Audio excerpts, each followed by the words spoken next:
സെറ്റാണ്. ദീപു ഒരുത്തൻ എന്റെ കമന്റ് ബോക്സ് കയറി എന്നെ തെറി പറയുന്നു. അത് സാർ അത് കാര്യമാക്കണ്ടേ? സോഷ്യൽ മീഡിയ എന്ന് പറയുന്നത് എല്ലാവരുടെയും അപ്പന്റെ സ്വത്തല്ലേ, അതിനകത്തൊക്കെ സ്വാഭാവികമാണ്, കുഴപ്പമില്ല. എനിക്കതൊന്നുമല്ല ടെൻഷൻ. അത് ശ്രദ്ധിക്കണ്ട, എന്താ ടെൻഷൻ എന്ന് പറ. എടോ, ഞാൻ ഈ ഭവന നിർമ്മാണ സഹായം എന്നൊക്കെ പറഞ്ഞിട്ട് ആളുകൾ ചോദിക്കുമ്പോ ഞാൻ എന്ത് പറയും? സാർ ഇപ്പൊ ഫേസ്ബുക്ക് ലൈവിൽ പറഞ്ഞെന്താ, പ്രളയബാധിതർക്ക് വീട് വെച്ച് കൊടുക്കും. അതെ. ഏത് പഞ്ചായത്തിലെ ഏത് വാർഡിലെ ഒന്നും പറഞ്ഞില്ലല്ലോ. ഇല്ല. അപ്പൊ പിന്നെ പേടിക്കേണ്ട യാതൊരു കാര്യമില്ല, നമ്മൾ സ്ക്രിപ്റ്റ് ചെയ്ത പോലെ തന്നെ നടക്കും. എന്നാലും നമ്മളൊരു കാര്യം നടത്തി കൊടുക്കാന്ന് പറഞ്ഞിട്ട് അത് കംപ്ലീറ്റ് ചെയ്തില്ലെങ്കിൽ എന്റെ കുടുംബത്തിൽ തന്നെ എനിക്ക് ശത്രുക്കള്. അത് ഞാൻ കൂവിക്കാവുന്നേ ഉള്ളൂ. അല്ല, അത് ഈ രാഷ്ട്രീയക്കാരൊക്കെ ഇലക്ഷൻ സമയത്ത് എന്തൊക്കെ വാഗ്ദാനങ്ങളാണ് സാർ കൊടുക്കുന്നത്? അത് വല്ലവരും നടത്താറുണ്ടോ? എന്നിട്ട് അവർക്ക് വല്ല കുഴപ്പമുണ്ടോ? ഇല്ല. അപ്പൊ ഒന്നും പേടിക്കണ്ട. എനിക്കെന്തോ ഒരു ഡൗട്ട്, ഇതൊക്കെ വർക്ക്ഔട്ട് ആവും. ഞാനിപ്പോ ഈ ഫേസ്ബുക്ക് ലൈവ് പോലെ ആരെങ്കിലും കണ്ടു കാണും?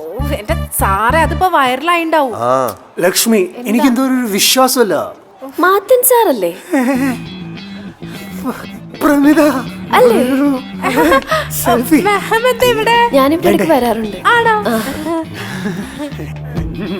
ഞാൻ മാഡത്തിന്റെ വലിയ ഫാനാണ്. ഞാൻ മാത്തൻ സാറിന്റെ വലിയൊരു ഫാനാണ്. സാറല്ലേ ഈ പാവപ്പെട്ടവർക്ക് വീട് വെച്ചു കൊടുക്കാന്ന് ലൈവില് വന്നത്? അയ്യോ, ഈ സാറാണ്. സാറിന് പാവപ്പെട്ടവരെ സഹായിക്കാന്ന് പറഞ്ഞാൽ എന്താ പറയാ, ഒരു ഹോബിയാണ്. സാറിനെ പോലുള്ളവരാണ് ശരിക്കും ഈ നാടിന്റെ ഹീറോസ്. എന്തായാലും കണ്ടതിൽ വളരെ സന്തോഷം.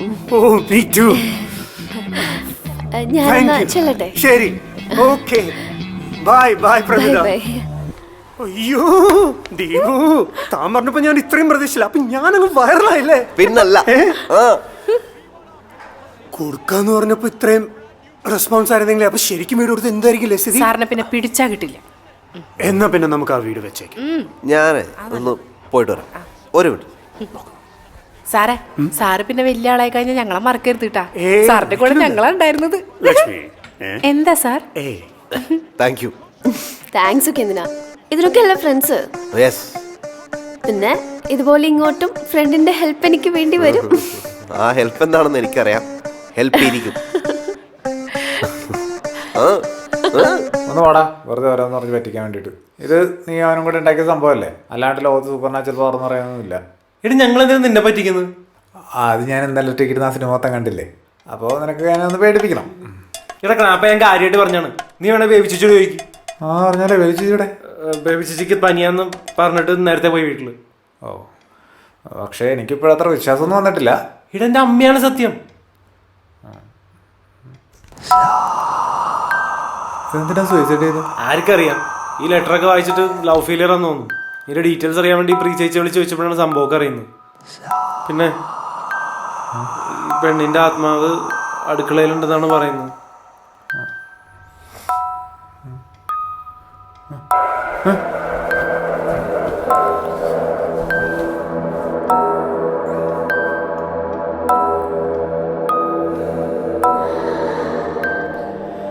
എടാ, അതെ എന്തോ പോലെ. എന്തോ പോലെ? ഇവിടെ നമ്മളെ കൂടാതെ വേറെ ആരോടും കൂടി ഉള്ളത് പോലെ. എടാ, നിനക്ക് ഇതിലൊന്നും വിശ്വാസമില്ലെന്ന് പറഞ്ഞിട്ട്? വിശ്വാസമില്ലെന്നല്ലേ പറഞ്ഞോളൂ, പേടിയില്ലെന്ന് പറഞ്ഞില്ലല്ലോ.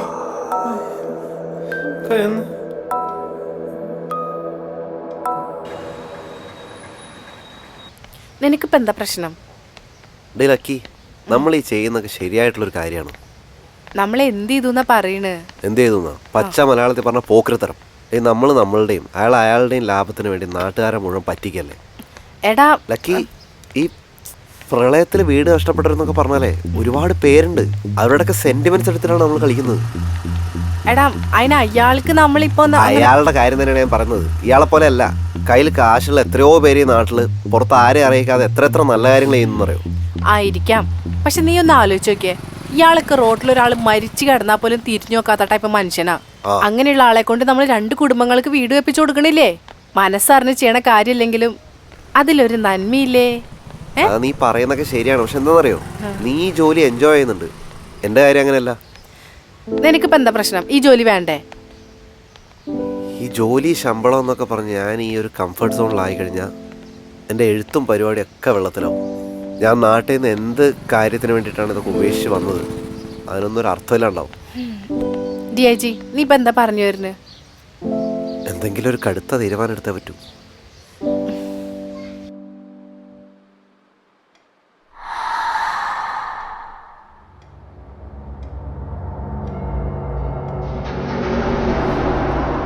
അപ്പൊ നിനക്ക് കംഫർട്ടബിൾ ആവണ പോലെ ചെയ്യണം അല്ലേ? അതെ.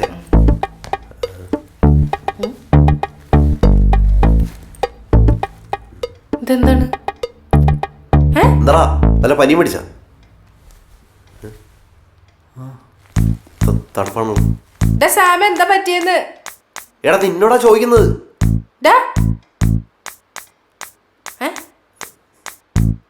എന്ത് പറ്റി സാം മോനെ? തലയിൽ വല്ല ചക്കയോ മാങ്ങയോ വല്ല വീണോ? അതാവുന്നല്ല, വേറെന്തോ ഉണ്ട്. വാ നമുക്ക് അകത്തോണ്ടേ കിടത്താ. വാ വാ വാ, എനിക്ക് ഇങ്ങോട്ട് വാ. എന്താടാ അകത്തെന്താ? എന്താ ഡാവി, ഇവനെന്താ പറ്റിയ? എടാ ഇവൻ വിടുന്നില്ലടാ.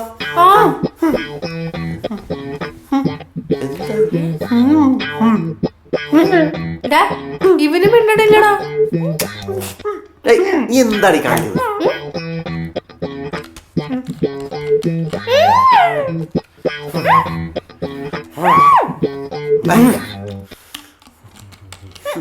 ഇതെന്ത് വിനാഗിരി?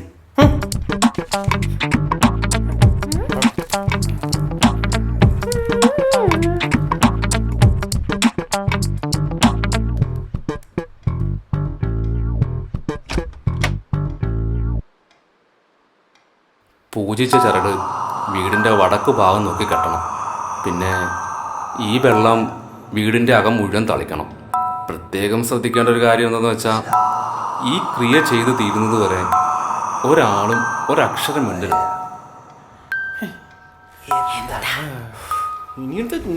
നിന്നോടൊക്കെ മിണ്ടാതിരിക്കാൻ പറഞ്ഞ മനസ്സിലാവൂലല്ലേ? എന്താണ് കാര്യം? എന്താണ് പറഞ്ഞോടാ. കൊറേ നേരെ രണ്ടു കൂടെ എന്താ കാര്യം വെച്ചാ പറ.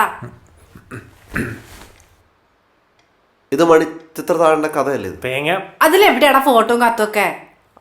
അതെ, ഈ മണിച്ചിത്രത്താഴെ എഴുത്തുകാരന്റെ ഭാവനയിൽ മാത്രം ഉണ്ടായ കഥയൊന്നുമല്ല.